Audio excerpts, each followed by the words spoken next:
नमस्कार।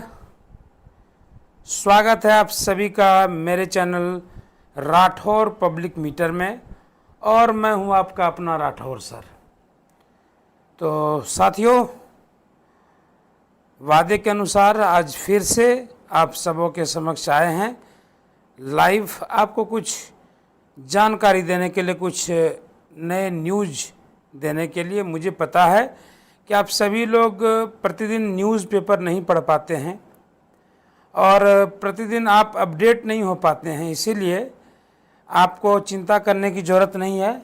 आज कुछ महत्वपूर्ण बिंदु को भी लेकर के आए हैं। कुछ शिक्षक बंधुओं ने प्रश्न पूछा है, मैं चाहूँगा कि उनके प्रश्न का संभवतः मैं उत्तर दे पाऊँ। हमारे एक मित्र हैं पटना से, आनंद बाबू, उनका भी कुछ प्रश्न है। और एक मित्र जमुई से हैं, उन्होंने शेखपुरा से, सॉरी, उन्होंने भी कुछ सवाल किए हैं। उनके सवालों के भी जवाब दिए जाएंगे साथियों। लेकिन सबसे पहली बात आपको मैं बता दूं, एक महत्वपूर्ण खबरों के साथ मैं शुरू करना चाहूँगा कि एसीएस महोदय जो है वो फील्ड में हैं, सिवान जिला पहुँचे हुए हैं।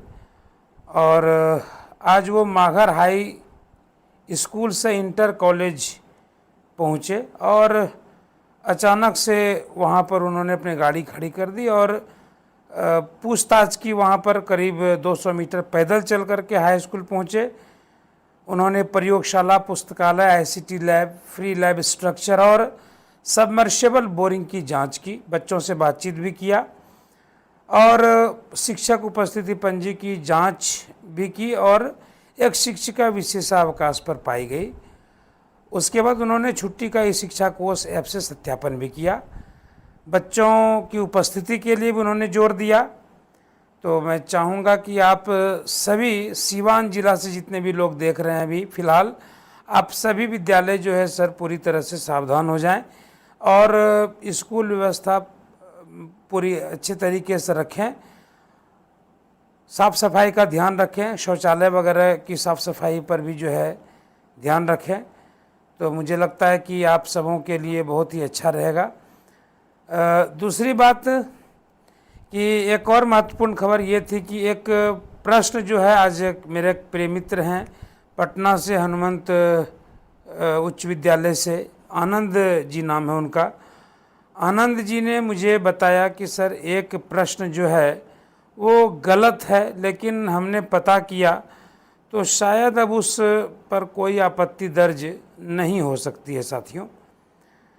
तो वो प्रश्न जो है मैं आप सबों को बता देना चाहूँगा कि वो जो प्रश्न था, वो प्रश्न मैं आप सबों के समक्ष प्रयास करता हूँ रखने का। हाँ, एक मिनट ज़रा सा रुकेंगे, मैं उस प्रश्न को पढ़ने का प्रयास कर रहा हूँ। लेकिन अब मुझे नहीं लगता है कि किसी भी प्रकार का फ़ायदा होगा साथियों।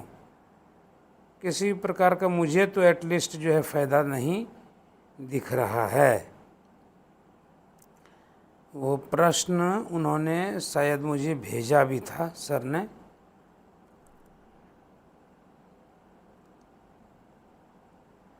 अच्छा, वो प्रश्न मैं जब मिलेगा तब मैं आपको बताऊंगा। अभी फ़िलहाल वो मुझे मिल नहीं रहा है। लेकिन वो बिल्कुल सर का कहना सही था कि वो प्रश्न गलत था, उसका उत्तर कुछ और दे दिया गया है। चलिए कोई नहीं, इसको मैं जस्ट थोड़ी देर में आपको बताता हूँ। उसके बाद एक प्रश्न और भी आया हुआ था, उसकी भी चर्चा करना चाहेंगे। लेकिन अभी पहले आपको प्रमुख खबरों से रूबरू करवा देते हैं आप सभी को, उसके बाद जो है उस पर चर्चा होगी साथियों। हम चाहेंगे कि आपको अभी जो खबर है आज का, वो उससे रूबरू करवा दें आपको। तो आज एक और प्रमुख खबर भागलपुर से आ रही है। भागलपुर के सुल्तानगंज प्रखंड से ये खबर आ रही है कि एक शिक्षिका रुक्मिणी कुमारी है, तो एफएलएन किट नहीं देने पर जो है मारपीट की गई है उनके साथ। और हालांकि पुलिस ने आरोपी को खदेड़ कर पकड़ लिया है, लेकिन जो है अभी तक जो है ये समझ लीजिए कि शिक्षकों के लिए बुरा दिन ही चल रहा है साथियों। क्योंकि अभी आपने सुना होगा कि कहीं से एक और जगह से मारपीट की खबर आई थी।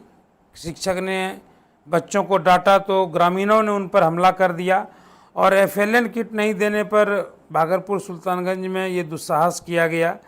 तो कहीं न कहीं से हर तरह से बुरे दिन चल रहे हैं शिक्षकों के। मैं चाहूँगा कि सरकार इस पर पूरी तरह से संज्ञान ले। और साथ ही देखिए एक और महत्वपूर्ण खबर है कि देखिए कितना भय का माहौल बना दिया गया है कि सिवान जिले में बदमाश ने स्कूल परिसर में कई राउंड फायरिंग की। मतलब समझ लीजिए कि डर ही नहीं रह गया है, डर ही नहीं रह गया है। और ये घटना जो है ये हरिहरपुर की विश्वेश्वर उच्च विद्यालय से इंटर कॉलेज की ये घटना है। और कहा जा रहा है कि ये 3 अपराधी थे जिन्होंने शिक्षकों को जान से मारने की नीयत से तकरीबन 6 से 7 राउंड की फायरिंग की। हवाई फायरिंग नहीं थी, निशाना साध करके फायरिंग किया गया था। निश्चित तौर पर जो है एक संकट की स्थिति से शिक्षक और शिक्षा विभाग गुजर रहा है साथियों। फिर एक और महत्वपूर्ण खबर यह है कि पहली बार जो है दूसरी कक्षा के जो बच्चे हैं उनका मौखिक परीक्षा होगा, अर्थात ओरल टेस्ट होगा। एक अच्छी पहल कही जा सकती है, बशर्ते कि ये सही ढंग से और वाजिब तरीके से हो, तभी जो है ये कहा जा सकता है कि फ़ायदा करेगा। तो ओरल टेस्ट जो है ये प्रारंभ हो चुका है। निश्चित तौर पर कुछ अलग देखने को मिलेगा शिक्षा विभाग में, ऐसी मैं उम्मीद करता हूँ, ऐसा मैं कामना करता हूँ आप सभी के लिए। और साथियों मैं आपको बताना चाहूँगा कि हाँ, मुजफ्फरपुर से भी एक खबर आ रही है कि करमचंद बलरा के प्रधानाध्यापक से मारपीट मामले में शिक्षा विभाग पर एक तरफा कार्रवाई करने का आरोप लगाया गया है। और कहा जा रहा है कि करमचंद बलरा उत्क्रमित माध्यमिक विद्यालय के HM के साथ DEO और उनके सहयोगियों द्वारा योजनाओं में कमीशन के लिए मारपीट की गई थी। अभी मामला न्यायालय में विचाराधीन है और शिक्षक को बर्खास्त कर दिया गया, जिससे ऐसा लग रहा है कि कहीं न कहीं साजिश चल रही है। कमेंट पढ़ेंगे, कहीं न कहीं साजिश चल रही है साथियों। तो अगर कुछ प्रश्न है आप सबों का तो आप सभी लोग जल्दी से मुझे बताएं, मैं आपके प्रश्नों का उत्तर दूंगा। हाँ, आज एक प्रश्न आया था, मैं चाहूँगा कि वो मैं आपको क्लियर कर दूं। हर वैसे शिक्षक के लिए जिन्होंने लीव विदाउट पे अर्थात बिना पेमेंट के लीव लिया है, जिसको स्टडी लीव भी कहते हैं, उससे संबंधित एक महत्वपूर्ण प्रश्न था। उससे संबंधित एक महत्वपूर्ण प्रश्न था साथियों। और प्रश्न यह था कि प्रश्न यह था साथियों कि वो उस सर का कहना था कि सर मैं 2007 में मैं 2016 में मैंने ज्वाइनिंग किया है, हेडमास्टर का मैंने परीक्षा दिया है और स्टडी लीव मैं ले चुका हूँ। 1 साल का स्टडी लीव पूरा हो चुका है उनको, वो M.Ed करने के लिए गए हुए हैं। तो M.Ed करने के लिए जो वो गए हुए हैं, 1 साल उनका यानी सेमेस्टर 1 सेमेस्टर 2 की परीक्षा दे चुके हैं। उनका प्रश्न था कि क्या मैं प्रधानाध्यापक में रिजल्ट होता है तो उसको ज्वाइन करके क्या मैं पुनः जा सकता हूँ। तो इस पर सर मैं आपको ये कहना चाहूँगा कि आपके साथ टेक्निकल प्रॉब्लम क्रिएट हो सकता है सर। टेक्निकल प्रॉब्लम ये क्रिएट हो जाएगा आपके साथ, टेक्निकल प्रॉब्लम आपके साथ ये क्रिएट हो जाएगा सर कि आप 1 ईयर आप कंप्लीट कर चुके हैं एमएड यानी सेमेस्टर 1 सेमेस्टर 2, और फिर आप जब जाएंगे बीपीएससी ज्वाइन करेंगे तो कहीं न कहीं से वो फिर आपके एकेडमिक ब्रेकेज हो जाएगा वो, यानी कि आपने कहीं नौकरी ज्वाइन की और उसके तुरंत बाद आपको जो है फिर 1 साल के लिए स्टडी लीव के लिए फिर से अप्लाई करना पड़ेगा। तो टेक्निकली जो है मुझे ये लग रहा है कि कहीं से भी सही नहीं है। हमने एक विशेषज्ञ से बात की तो उन्होंने भी इसी बात को साफ सुथरे तौर पे बताया कि ये कहीं से भी सही नहीं होगा। इसीलिए आप मैं चाहूँगा कि आप सर बिल्कुल भी आप या तो अगर हेडमास्टर आपको ज्वाइन करना तो निश्चित तौर पर ज्वाइन कर लें आप, और यदि नहीं ज्वाइन करना है, ठीक है, असमंजस की स्थिति में है, तो आप अपना 1 साल बर्बाद मत करिए। देखिए आपने 1 साल का पेमेंट भी कटवा लिया, 1 साल में आपको पेमेंट भी नहीं मिलेगा, 1 साल का लीव विदाउट पे है। उसके बाद आपका इनवैलिड डिग्री होने का चांस है।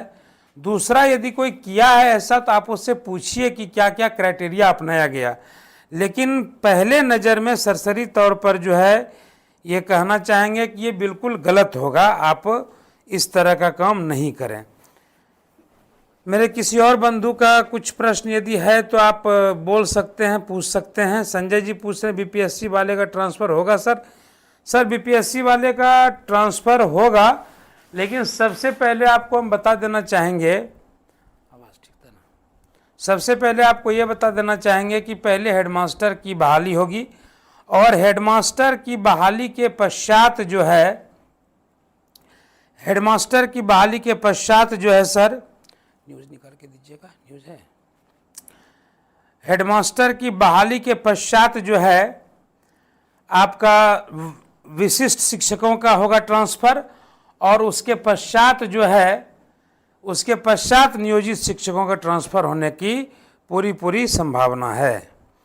अभी एक न्यूज़ आया है कि जिला शिक्षा पदाधिकारी जमुई कार्यालय से खबर आ रही है कि ई शिक्षा कोष ऐप के माध्यम से करीब 290 शिक्षक जो है वो उपस्थिति दर्ज नहीं किए हैं, उन पर शो कॉज नोटिस जारी कर दी गई है, और 209 शिक्षकों की सूची भी जो है वो उपलब्ध कराई गई है। निश्चित तौर पर आप सभी के लिए अलार्मिंग कंडीशन है। आप लोग यदि नहीं कर रहे हैं ऐसा तो इसको करना प्रारंभ करिए, अन्यथा आप बहुत ही मुश्किल में पड़ने वाले हैं। आप निश्चित तौर पर मुश्किल में पड़ने वाले हैं साथियों।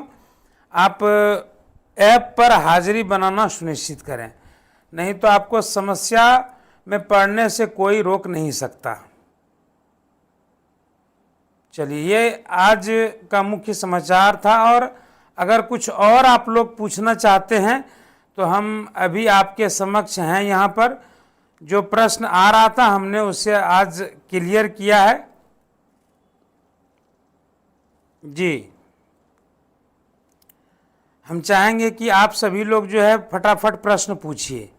सभी शिक्षक बंधुओं से विनम्र आग्रह है कि अगर कुछ प्रश्न पूछना है तो प्रश्न आप लोग निश्चित तौर पर पूछिए।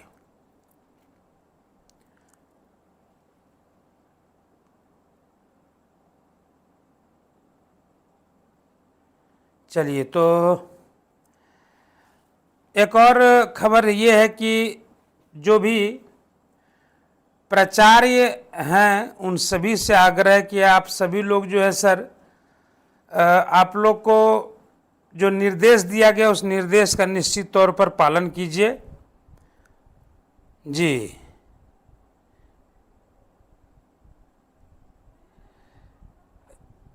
और बीपीएस जो आपको निर्देश दिया गया आप उस निर्देश का पालन कीजिए सर।